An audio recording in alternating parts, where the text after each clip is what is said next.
distorted. It's not reflecting accurately.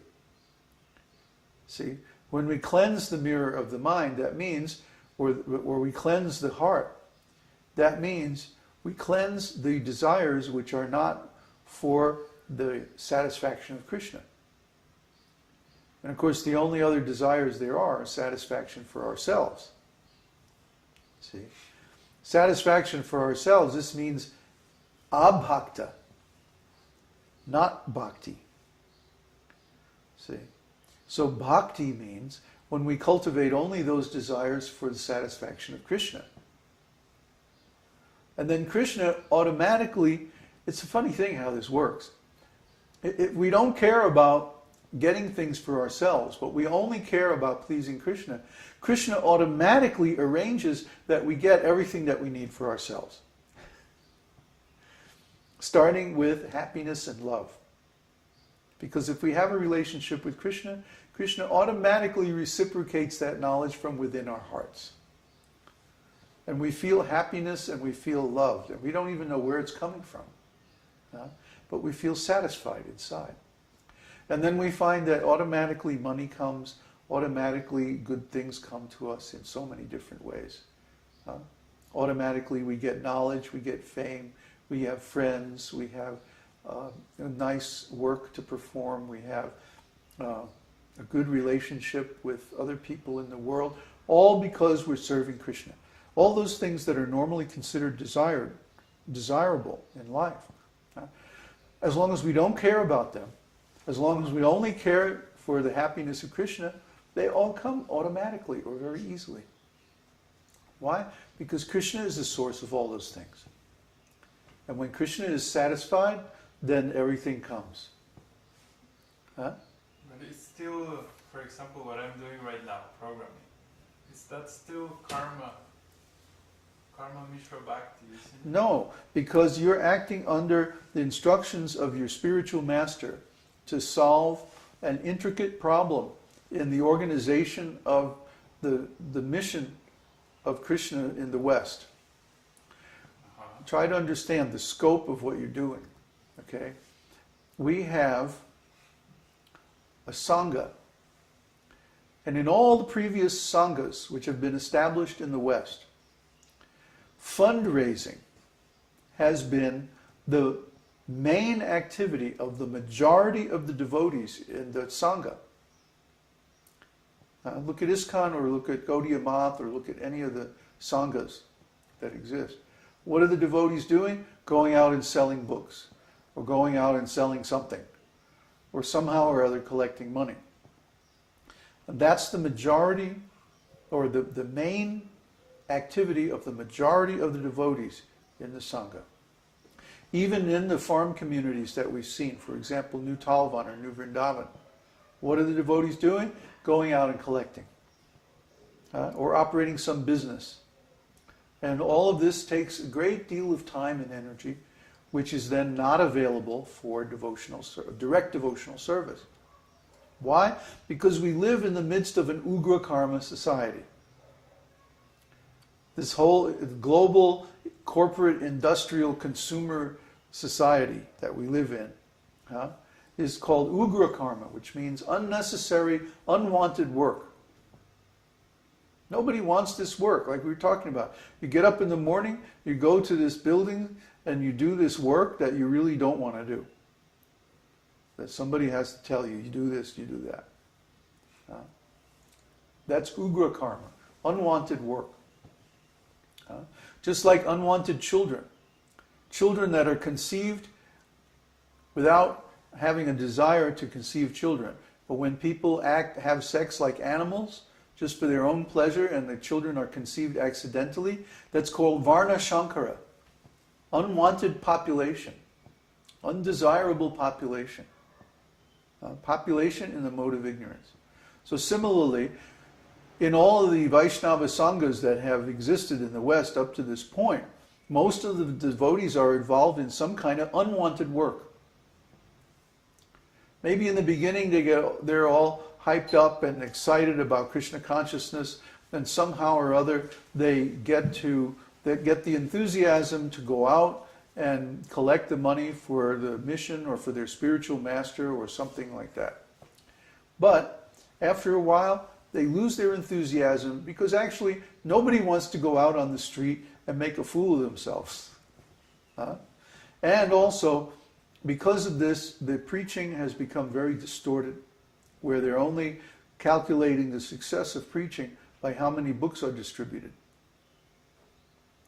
But in reality, success of preaching means that people are convinced about this devotional service. This means extensive education and promotion are necessary. So because preaching has come to mean simply collecting funds, by any means whatsoever, the whole thing has become distorted. And actually has become deviated from the purpose of pure bhakti, serving Krishna and pleasing Krishna. It's become deviated now to serving the leaders and keeping the leaders, with their frequent flyer card updated so that they can travel around and collect more donations. And it becomes like a self-serving thing. It becomes a religion. Instead of serving Krishna, they're serving themselves. So the whole thing becomes distorted by that. If we can solve this problem of fundraising, raising the initial capital needed to establish the self-sufficient farm communities, if we can solve this problem without ugra karma,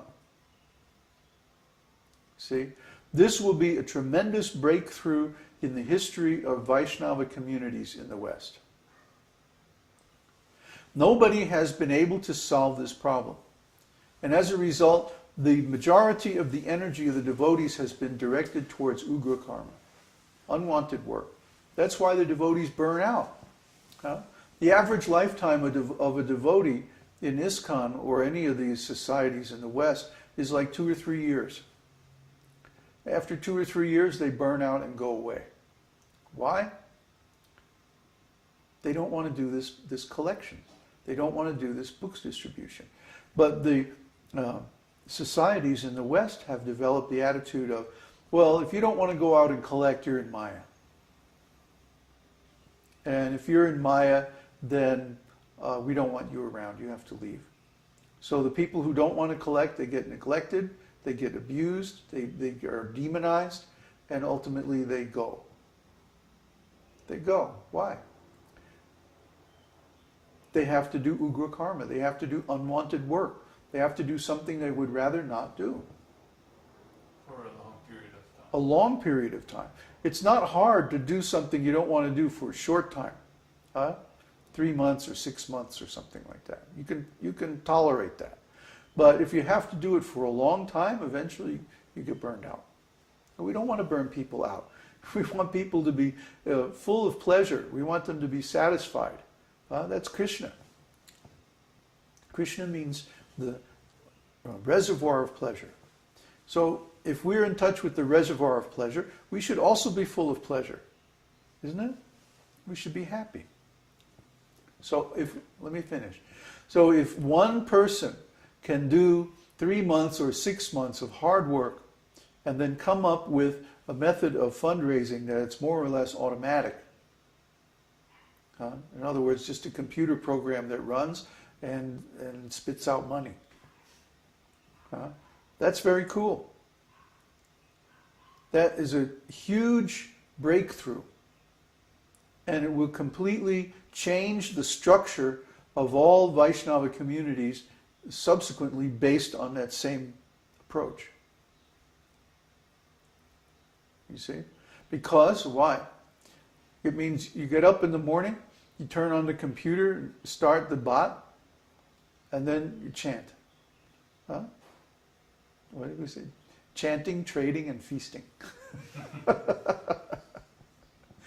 So, what's the next question? It's still considered karma, isn't it?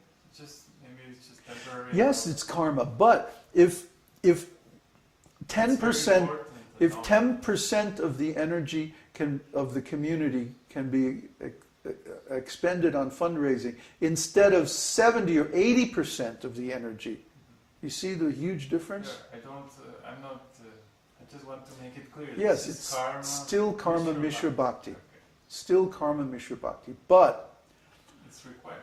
it's required because we live in the middle of an ugra karma demoniac society. We couldn't engage in Uttama-bhakti with ugra karma around. That's right. We need some interface with the surrounding society.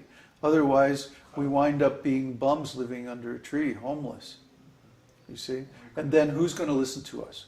Who's going to accept this philosophy? How are we going to grow?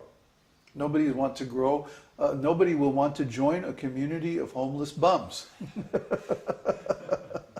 Okay? But if we can, say, reduce the amount of energy of the whole community that we spend on fundraising from 80% to 10% or less, then so much energy is